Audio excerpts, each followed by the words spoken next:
अस्सलाम वालेकुम दोस्तों, क्या हाल चाल है? ठीक ठाक हो, खुश हो? तबीयत तो ठीक है, मिजाज कैसे हैं जनाब? आप देख रहे हैं मेरा यूट्यूब चैनल। आज की वीडियो में हम आपको बताएंगे कि मोरिंगा, क्या बात है, मोरिंगा कितना प्यारा नाम है और कितना अजीब सा भी लगता है।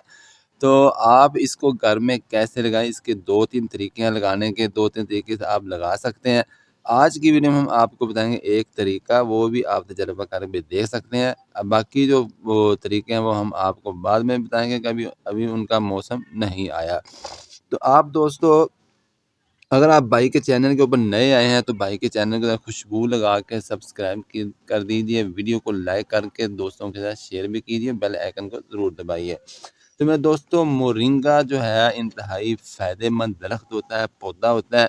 तो ये आम तौर पर नायाब होता है, बहुत कम लोग इसको इस्तेमाल करते हैं, कम लोग लगाते हैं इसको। बाज़ार से इसके पत्ते लेकर आने पड़ते हैं, बाज़ार से इसका महंगा भी मिलता है और बाई दफ़ा मिलता ही नहीं है।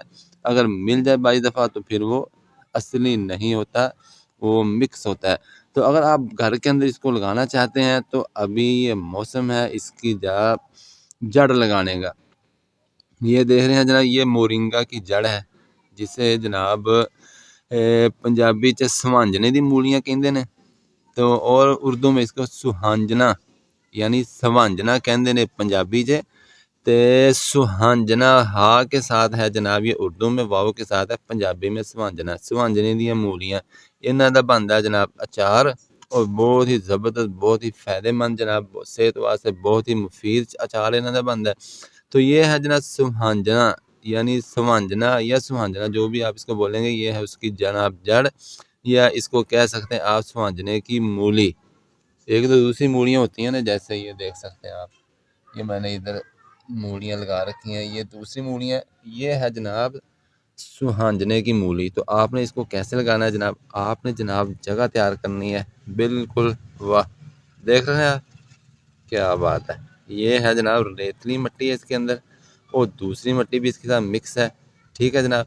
और इसके अंदर जनाब हमने कुछ गोबर भी मिलाया हुआ है, ये देख सकते हैं आप, यहाँ भी गोबर भी पड़ा हुआ है। तो आपने जनाब ये तीनों चीज़ों वाली मिट्टी मिक्स लेनी है, उसके अंदर आपने गड्ढा खोदना है छोटा सा, जिसके अंदर ये आ जाए।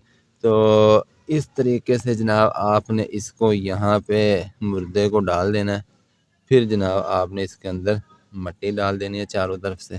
ये देखें, ये बिल्कुल बारीक बालू मिट्टी है ये। और जितनी बालू मिट्टी होगी, आपको पता है कि मूली, गाजर, शलगम, शकरकंदी, जैसे ये हमने लगा रखी है शकरकंदी, आप देख सकते हैं बहुत प्यारी है, बहुत माशाल्लाह जोबल भी है। अभी हम इसको अगले मंथ यानी दिसंबर में हम इसको काश्त करेंगे।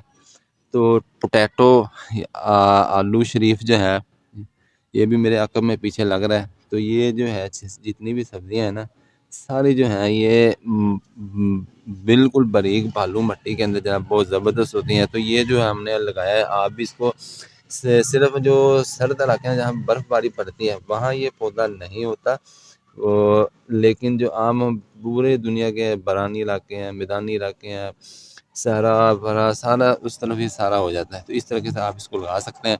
और दूसरा इसका तरीका वो मई के अंदर हम आपको बताएंगे, क्योंकि उस वक्त इसका बीज पक्का तैयार हो जाता है। तो बीज इसका दो तरह का होता है, एक होता है काला, एक होता है सफ़ेद। ये जो जड़ें आप नज़र आ रही हैं आपको, ये सफ़ेद बीज की जड़ें हैं, सुहांजने की मूलियाँ। इसके पत्ते भी फ़ायदेमंद होते हैं, ये ज़रा कड़वा होता है, तुरश होता है। लेकिन जो काला होता है उसकी ये जड़ें काम नहीं आती, लेकिन ये सफ़ेद बीज की जड़ें हैं, इसकी हम अचार बना सकते हैं, इसको सुहांजने की मूलियाँ बोलते हैं। और एक इसका तीसरा तरीका होता है वो कलम से लगाने का, वो भी हम आपको बताएंगे जनाब नेक्स्ट वीडियो में। तब तक के लिए भाई को इजाज़त दें, और वीडियो को लाइक शेयर कर दीजिए, और भाई के चैनल को सब्सक्राइब कर दीजिए। अस्सलाम वालेकुम।